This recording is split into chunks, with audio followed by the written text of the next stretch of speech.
share and subscribe to Vishwasam.in.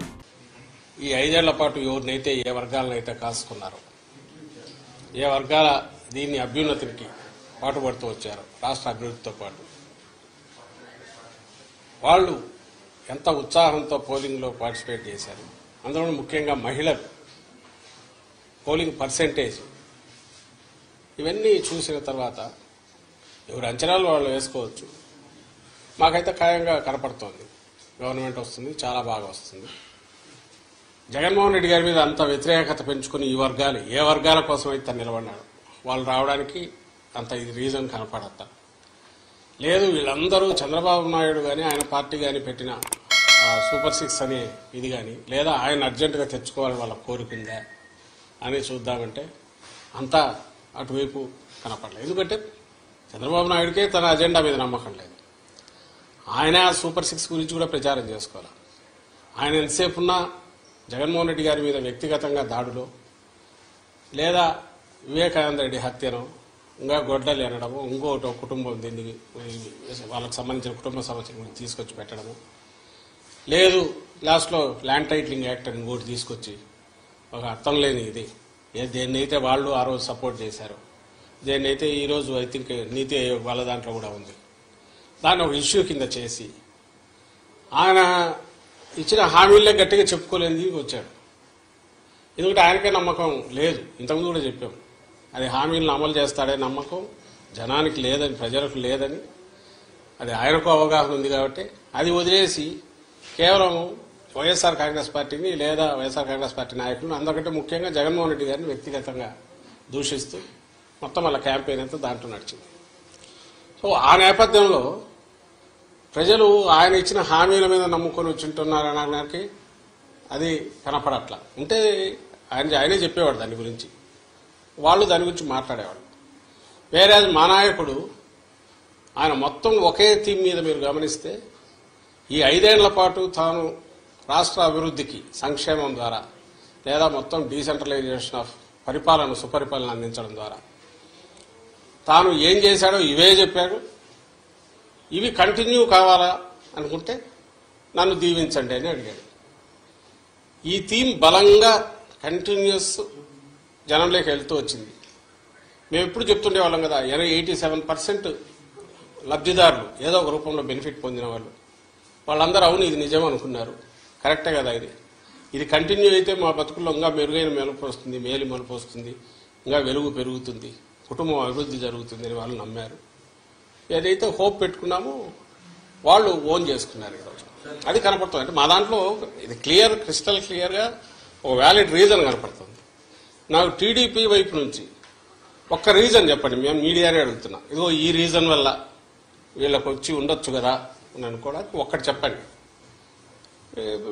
అప్పుడు ఇదే వస్తుంది. అయినా సరే వాళ్ళు బింకంగా ఏదన్నా అనుకుంటే ఆయన చంద్రబాబు నాయుడు గారిని చూస్తే మీకే తెలుస్తుంది. ఆయన ఈ మధ్య మామూలుగా అయితే ఆయన బయటికి రాగానే, ఎన్నికలు రాగానే 2000 చూపించి విక్టరీ సింబల్ ఏదో చూపించాల్సిన ఆయన అది చేయట్లా. ఆయనకు డౌట్ వాళ్ళకు తెలుస్తుంది.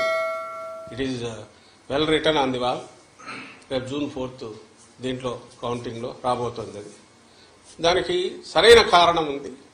ఓ సీరియస్ పాలిటిక్స్ చేసే లీడర్కు జనం అభిమానిస్తారు, ఆదరిస్తారు, హక్కున చేర్చుకుంటారనే నమ్మకం ఈ ఎన్నికల్లో కలుగుతుందని మేము భావిస్తాను. ఈరోజు చూశాను, నాకు ఈనాడు బ్యానర్ హెడ్ ఐ థింక్ సరిగ్గా లాస్ట్ మంత్ ఎప్పుడైతే అందరినీ బదిలీ చేసినప్పుడు, లేదా వాళ్ళ మీద యాక్షన్ తీసుకోవాలని చేసి బదిలీ చేసి మార్చినప్పుడు ఎస్పీలు కానీ కలెక్టర్లను కానీ ఈడ్చి పారేసిన ఈసీ అని ఒక పెద్ద బ్యానర్ హెడ్డింగ్ పెట్టి వేశారు.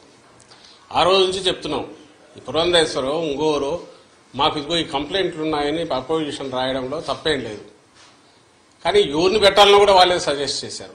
ఎప్పుడైతే కూటమి ఫామ్ అయిందో అప్పుడే చంద్రబాబు నాయుడు గారికి ఫ్రీ హ్యాండ్ ఇచ్చినారేమో అని అనిపిస్తుంది పై నుంచి.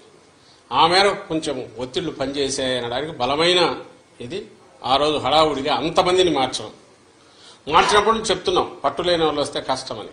ఆఖరకు పోలింగ్ తర్వాత జరిగిన హింస చూస్తే అది ఎంత కరెక్ట్ అనేది అర్థమవుతుంది.